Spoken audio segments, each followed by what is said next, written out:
Assalamualaikum warahmatullahi wabarakatuh.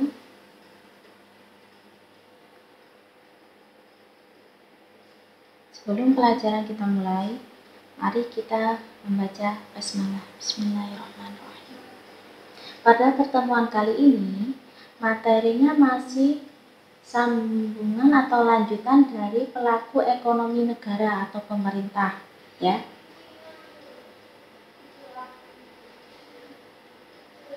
Nah, di sini untuk melaksanakan kegiatan ekonomi dan mengatur kegiatan ekonomi, pemerintah membutuhkan sumber keuangan.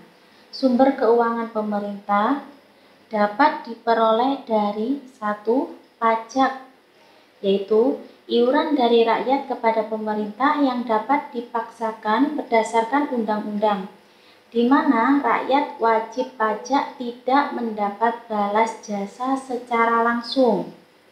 Yang kedua, retribusi, yaitu pungutan yang dilakukan oleh pemerintah kepada masyarakat, di mana masyarakat mendapatkan balas jasa secara langsung. 3. Laba badan usaha milik negara atau BUMN.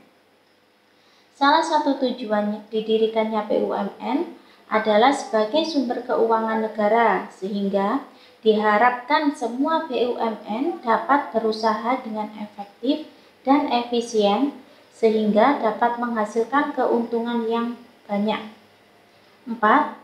Pinjaman dalam negeri, yaitu dapat dilakukan dengan cara menjual obligasi kepada masyarakat secara umum. 5. Pinjaman luar negeri, yaitu pinjaman yang diterima oleh pemerintah dari negara lain baik jangka pendek maupun jangka panjang.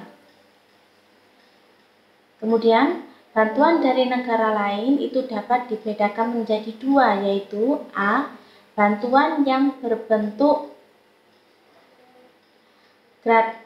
yang harus dikembalikan tetapi dalam jangka waktu yang panjang dengan bunga yang sangat rendah.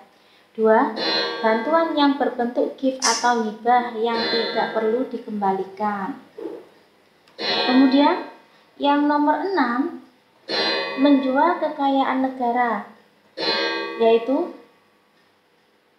penjualan kekayaan negara, hasil hutan, hasil laut, barang tambang, hasil perkebunan, dan lain-lain, baik di dalam maupun di luar negeri.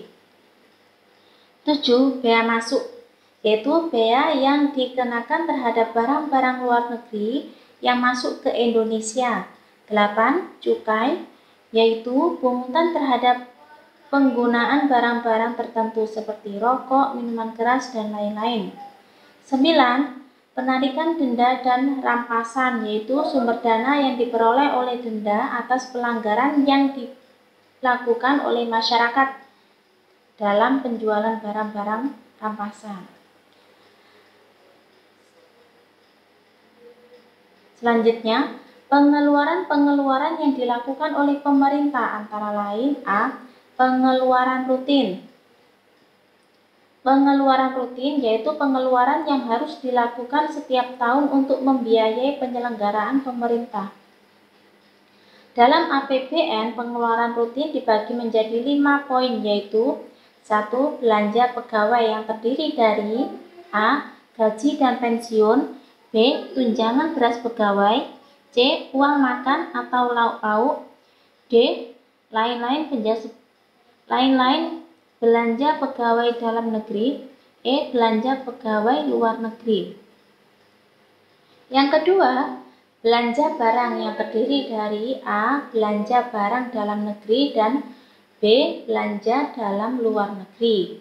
3. Subsidi daerah otonom yang terdiri dari A. Belanja pegawai, B. Belanja non-pegawai. 4. Bunga dan cicilan utang yang terdiri dari A. Utang dalam negeri, B. Utang luar negeri. 5. Pengeluaran rutin lainnya yang terdiri dari A. Subsidi BBM, B. Lain-lain. Sekarang yang B. Pengeluaran pembangunan. Pengeluaran pembangunan yaitu pengeluaran yang bertujuan untuk melakukan pembangunan dalam berbagai bidang, seperti bidang ekonomi, transportasi, pendidikan, kesehatan, pertanian, dan lain-lain. Nah, pengeluaran pembangunan terdiri dari 2 pos, yaitu 1. Pembiayaan rupiah, yang berarti bahwa asal pembiayaan itu dari uang pemerintah sendiri, tidak berasal dari bantuan luar negeri. 2. Bantuan proyek, yaitu pengeluaran yang berupa bantuan proyek dan dibiayai oleh bantuan dari luar negeri yang lazimnya berbentuk dolar Amerika Serikat. Sekarang, berdasarkan objeknya, pengeluaran pembangunan dibedakan menjadi 2, yaitu 1. Belanja untuk proyek fisik, misalnya untuk membiayai pembangunan irigasi, jalan raya, jembatan, bendungan, pabrik, pembangkit tenaga listrik, dan lain-lain. Yang kedua, belanja untuk proyek non-fisik, misalnya membiayai untuk menyelenggarakan penataran, rapat kerja, kursus-kursus, lokakarya, dan lain-lain.